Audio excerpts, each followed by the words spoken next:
anigu waxaan doonayaa inaan warbixin yar idinka siiyo qaybtaasi iyadoo dalkoo dhan ay abaaruhu saameeyeen inta uu baaqii ugu horreeyay ee madaxweynuhu ku soo baxay ee ahayd xeebaha sababta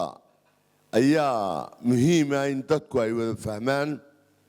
abaartu dalka way ka wada jirtaa laakiin buuraleyda silsiladda golis dhulka ka rogan min laasqoray ilaa iyo koonaha kale waxaa xeebahaasi waxaa ka jira laba duruufood oo halisa duruufta koowaad waa abaarta oo xaddaafa biyo la'aan iyo kulayl markay fuuq baxaan xoolina ay fuuq baxaan biyana aanay jirin cuntana aanay jirin cisbitaallada ugu dhow ee la geeyaana waa cisbitaallada magaalooyinka waaweyn ee aad garanaysaane boorame iyo berbere iyo jabuuti iyo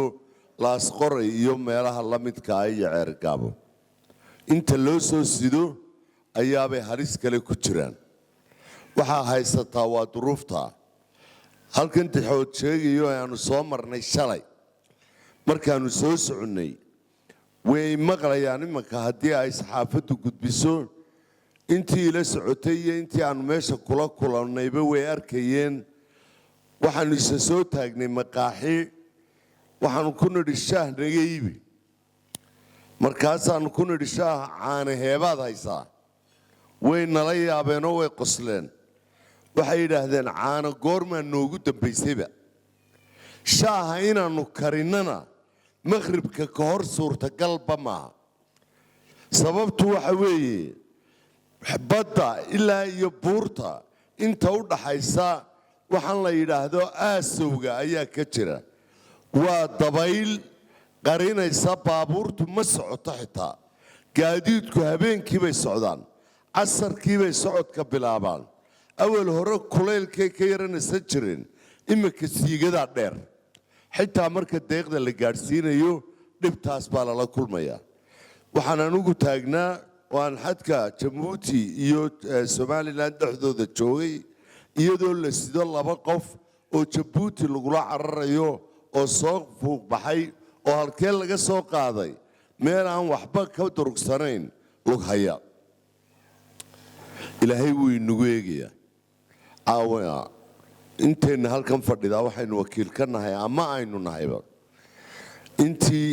labada wax ee lama jeerto haysay waa arrinka iyo adduunka ilaahay ummadda kale oo dhan wuu karayaa inuu dhammaantood ka wada dhigo madax iyo mas-uuliyiin iyo culimo iyo tujaar laakiin qayb baa ilaahay u qaybiyey bulshadiisa wuu inagu eegayaa anigu culimadaan u daynayaa wacdigaas waxaan ka warramayaa arrinta jabuuti madaxweynaha jabuuti ismaaciil cumar geelle waxaanu mar kale uga mahadnaqaynaa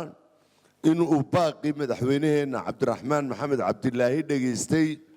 oo uu noqday dowladdii ugu horraysay ee ka soo jawaabtay 15,000 oo qoys ayaanu soo rarnay 7 baabuur oo kuwa waaweyna oo raashina waxaa kaloona halkan uga mahadnaqayaa ciidamadeenna kala duwan oo gaadiidkoodu ay ka qayb qaateen gurmadkaasi oo shalayto iyaguna raashinkaasi soo raray oo intii kalena waxaan uga mahadnaqayaa madaxweynaha inay madaxtooyadu bixisay madaxweynuhu bixiyey kiradii gaadiidkii shicibka ee raashinkaasi la soo saaray tiradii ciidamadu ay qaadeen maaha intii kale waxaan mar labaad idinku dhiiri gelinayaa inaad noqotaan awal horeba dadkeennu way isu gargaari jireene inaad gargaarkaasi ka qayb qaadataan oo halkaasi aad ka soo saarteenna ilaahay wuu idin buuxin doonaa dadkana waa aragteenoo marka ninka taajirkii dhinto nin maalintaa la aasayo unbay dadku yimaadaanoo mar dambe ma xasuustaan ninna kumanyaal baa u ooya oo u baroorta marka dambena weliba taba ilaahay kuwii la tabahay naga yeelo maxaan idhaahdaa inta adduunka haysa haddii maalintaasuun la yidhaahdo war awal boorta ii waxsiin jiray oo ugu badnaan la yidhaah gabadhiisa iyo naftiisa waxba macno badan lacagtaa badaneed urursay may tarayso waxaan leeyahay inuu ilaahay haynaga dhigo kuwa dadkoodaasi u damqada waxuun soo gaadhsiiya intii awooddooda xukuumaddana waan ku hambalyaynayaa dadaalka ay samaynayso iyo guddida abaaruhu wasalaamu calaykum waraxmatullaahi wabarakaatu